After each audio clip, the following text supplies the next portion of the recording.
Good morning, everybody. Good afternoon, wherever you may be. Welcome to Sandy Bottom Homestead. Hope you're having an absolutely amazing day. I see there's some people here already. Dan Lowe and V. Hello, hello, hello. Yes, I do jump right in. That's exactly right. Hopefully, with this scheduling coming up, this will help and everybody can kind of be here and be ready. But we're going to be talking about getting your garden ready for fall. I just did a video to kind of companion this. It should come out, I believe, Saturday. So usually about anywhere from 2 to 7 days ahead of the video release. So it should work good. Can everybody hear me okay before we get going? I can get something in the chat here.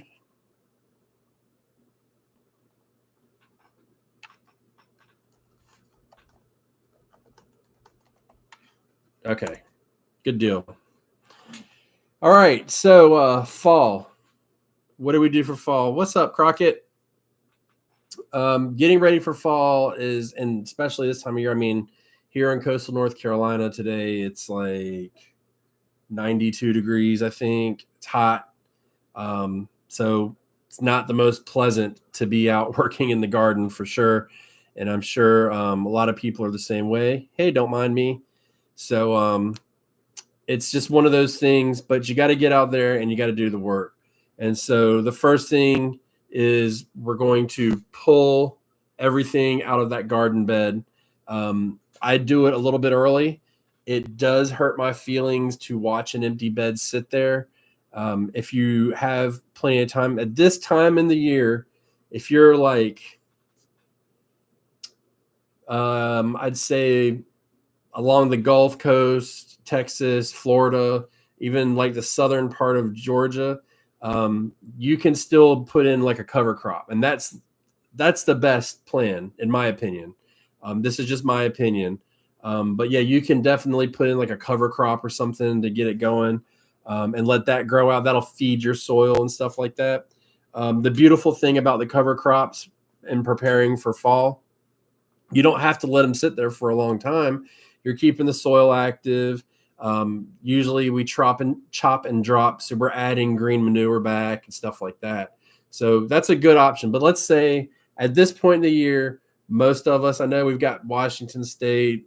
We've got apparently a very hot Michigan. So, that can all factor into it.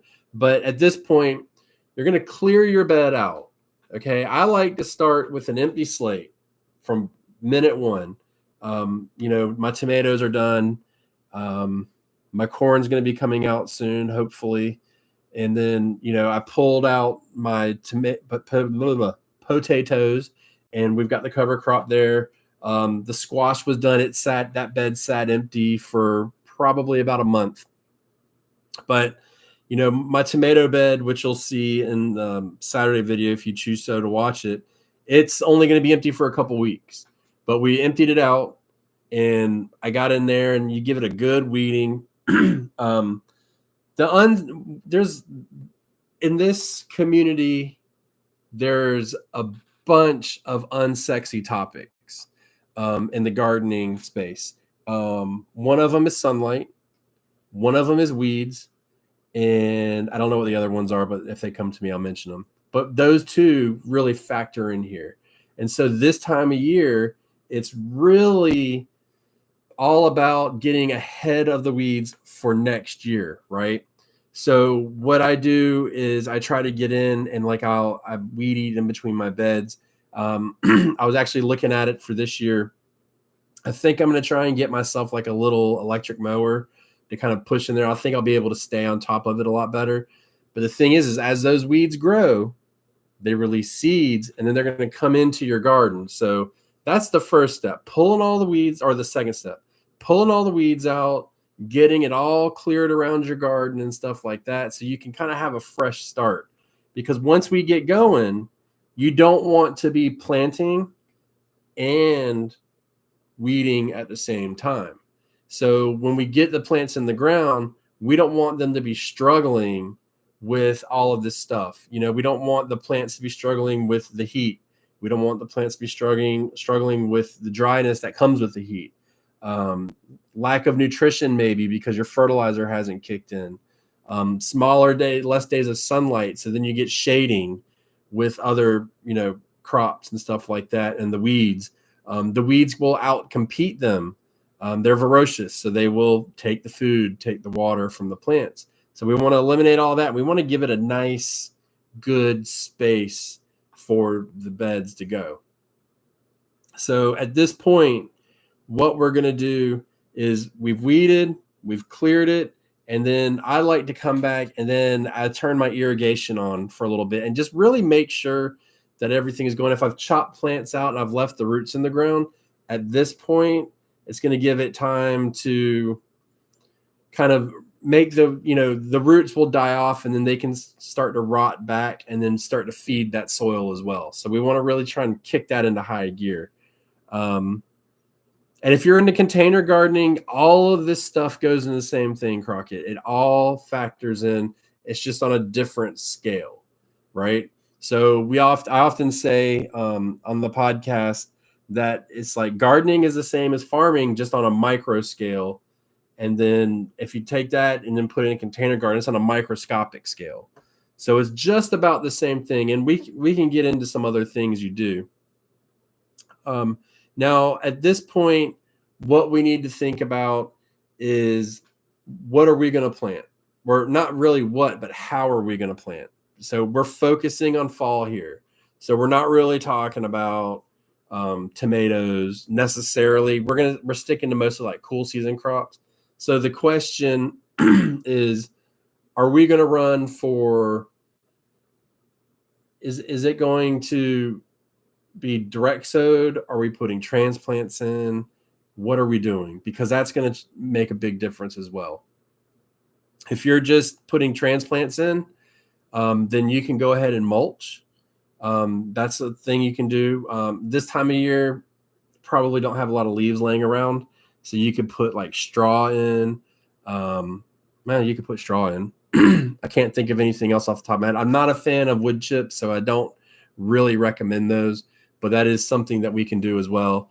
But yeah, so that will help cool that soil down, hold that water, and that water in there will start to rot those roots more and more and more as it goes on.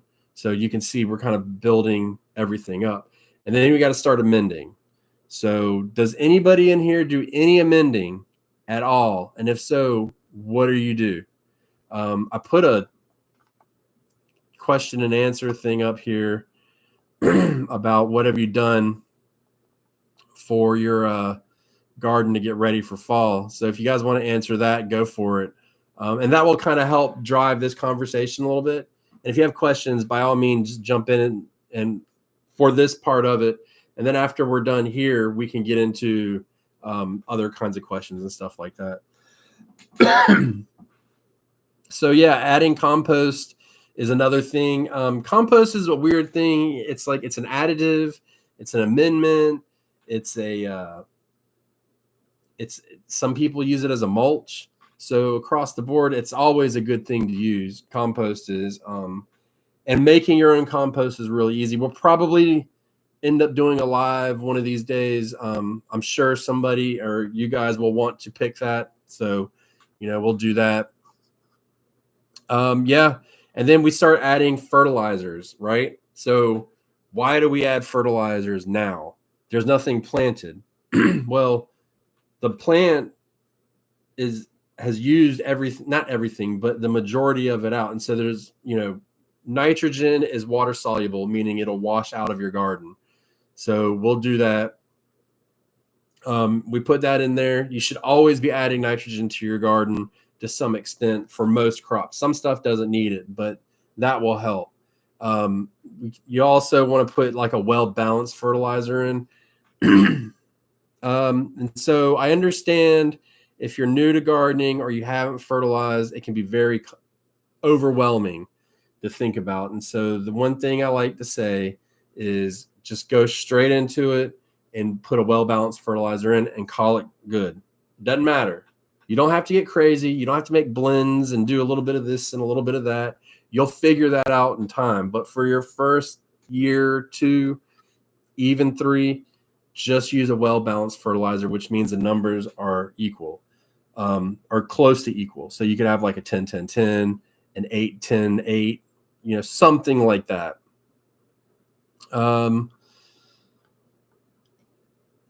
Caroline, we'll get into that here in a few minutes. So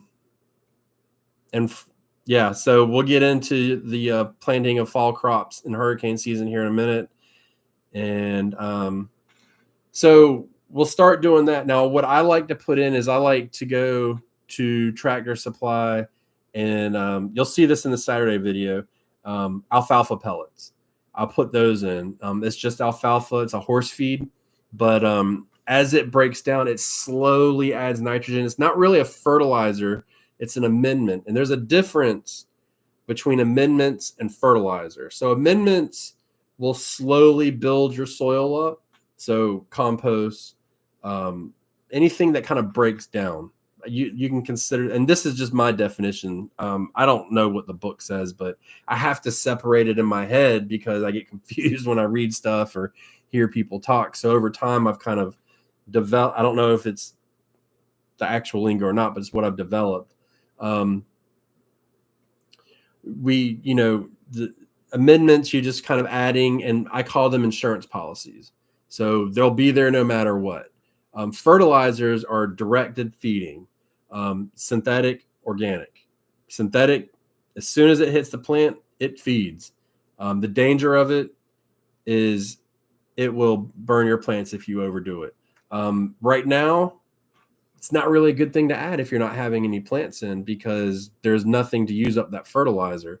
The organic fertilizer typically takes between 2 and 3 weeks in warm weather to start to break down, and then it feeds. So organic fertilizer has to get into the ground, and then it has to break down, and it has to feed your plants.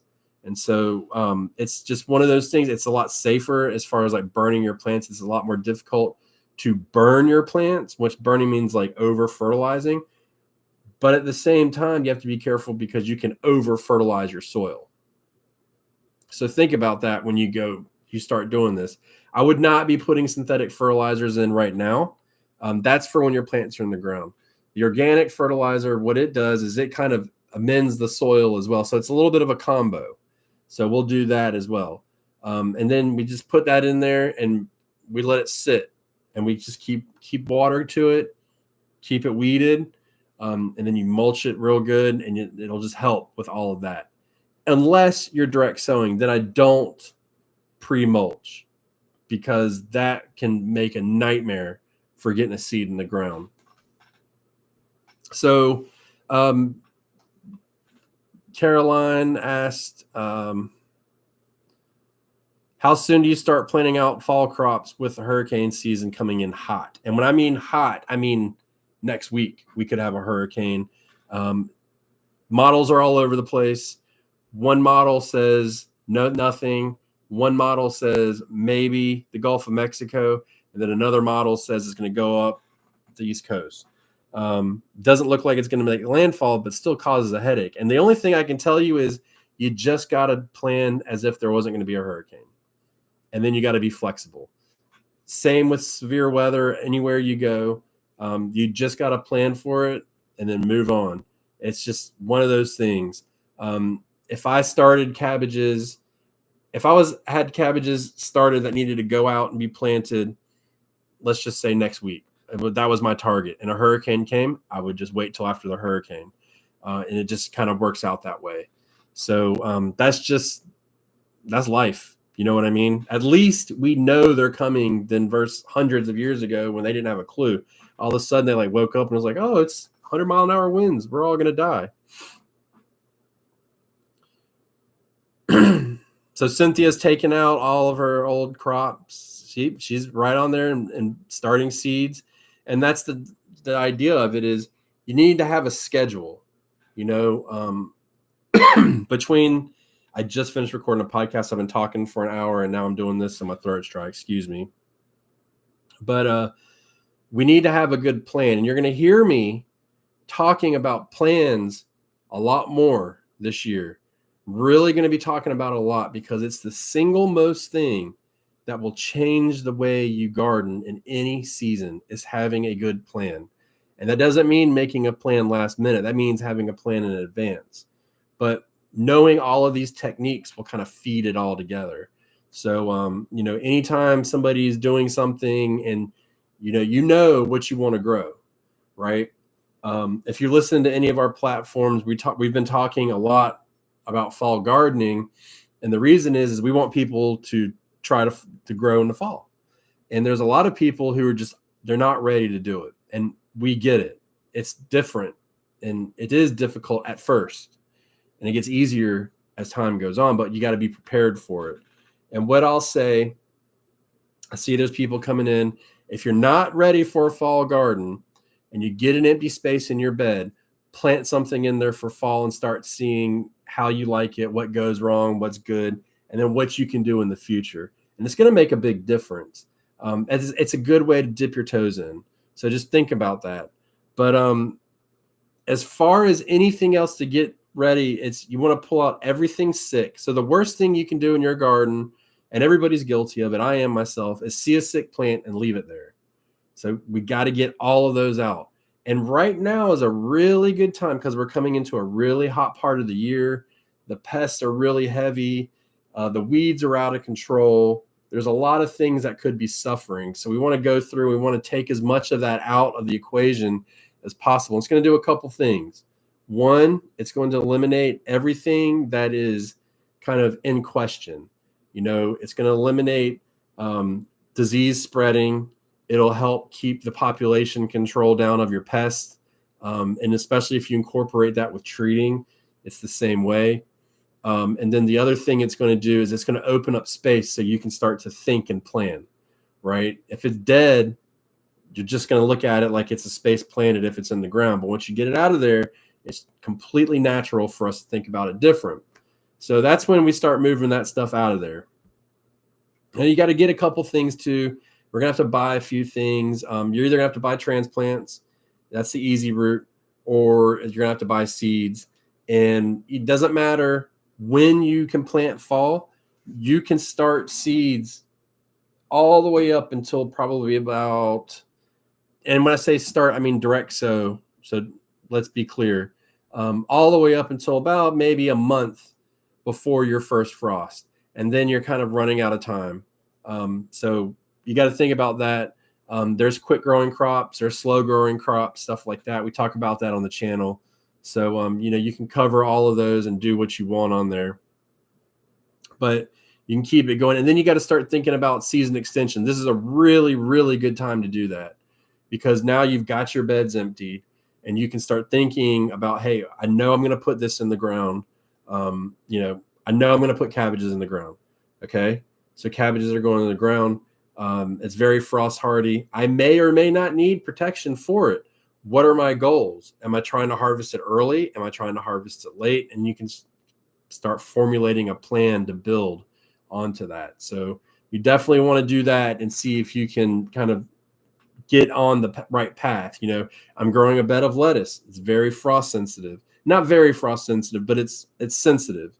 So I'm going to need to make structures for that. So I'm planning for that now. When I empty that bed, it is a really good time to get everything in place for that. I'm going to be adding shade on top of that to start everything, which is the stressful part of fall. I'm going to be building that at the same time as emptying it out. So, I try to empty out one bed at a time. Keeps it very manageable for me. Yes, V, 3 years into gardening and still do same number of fertilizers. There's nothing wrong with that. Absolutely not. As long as you're happy with what you're growing, go for it.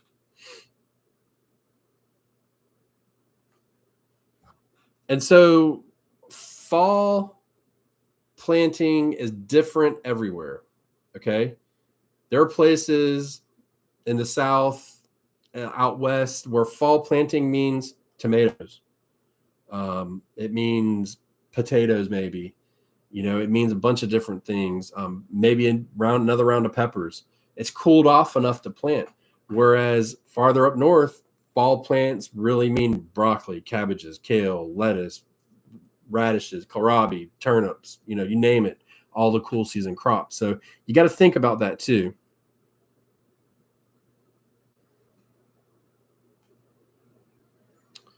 So, okay. I see some questions piling up about when to start stuff. Shameless plug. If you guys want seed starting schedules, you can email me the link. It should be below, or it's in one of the videos, and we can get one made for you. They're custom to your area. But based off of what I see here, I saw one earlier. Caroline said, first year gardening, want to start carrots and onions. Is now a good time to do that? No. You can start the seeds for onions soon, but that's kind of one of those things you're just going to have to play by ear, and it's based on your temperatures in your area. But you're going to want a short day season seed, and you're going to want to grow that as early or as late into the year to get it in the ground. So I'd say probably maybe October, and then you're going to grow it all the way through. Carrots, probably want to start those around the same. It depends on your weather. I don't know your weather or your location. And zones don't matter, so I don't really care about zones. And then Longhorn fan wants to know about kohlrabi in North Texas. End of August. When's your last frost date? Longhorn fan, tell me your last frost date, and I can tell you that answer. Ayla, got it right, I think.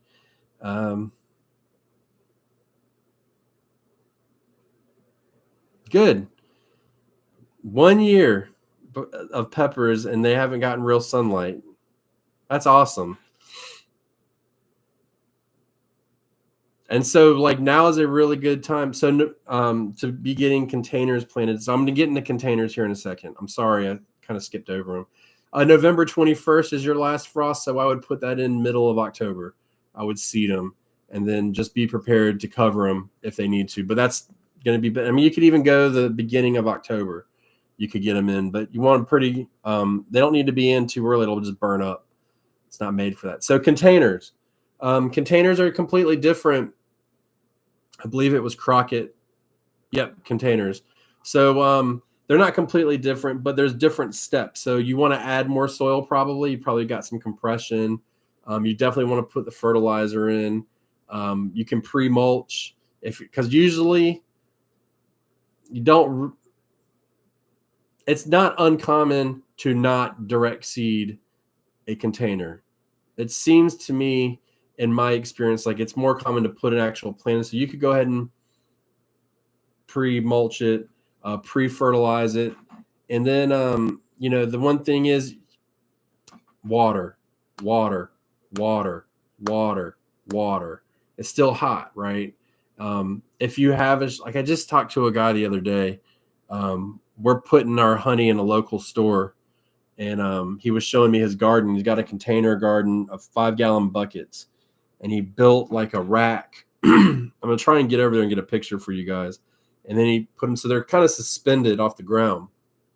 The reason I'm bringing this up is because the fact that all of his containers are in one small area, he could put a shade structure over it. And so that would be very helpful for a fall planting, is to do that. So he could get a shade structure put up, and then you're cooling the soil, and you're conserving water, minimizing evaporation and all that stuff. So, all that good stuff is something to consider when you go into your fall planting. But it's other than containers. I mean, that's really the only difference that I can see. I plant fall containers every year, and I don't really do too much different. I may throw, I think I've got big, probably, I mean, you've seen them. They're like, they're pretty big. I put 3 shovels of compost in, and work it in, and then I just get ready to plant it as I've described before. Always have to weed them. I hate weeding containers. It annoys me. So that's getting your garden ready for fall. It's pretty straightforward. It's a lot like spring, but you've got to manage that heat. and you got to manage it earlier. That's the biggest thing. If you get those plants in the ground, you've got to keep them shaded at first, or else they're just going to burn up, plain and simple. I did it last year. I lost a whole row, so I had to go back to the drawing board and figure out what to do. And it's going to make a difference this year. I'm confident. I'm confident in it. But that's how I learned. Last year I lost a row. This year I'm not going to lose a row. Hopefully, fingers crossed. Prayer said. Let me know, Jamie. So, any questions about starting for fall, like getting your gardens ready for fall, anything like that? Is there anything that you guys really, have a burning question or desire about? Not really looking for when to start something. If you're going to ask that, you got to put in your last frost date. And I'm going to wet my whistle.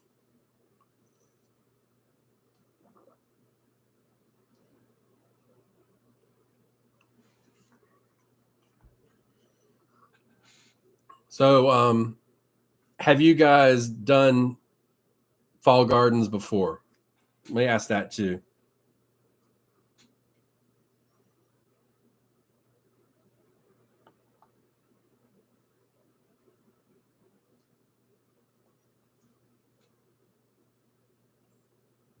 I do not direct sow onions, Caroline. I've actually toyed around with the idea this year. I may try that, but I do not direct sow them. It's easier to manage them. Onions take a lot of water.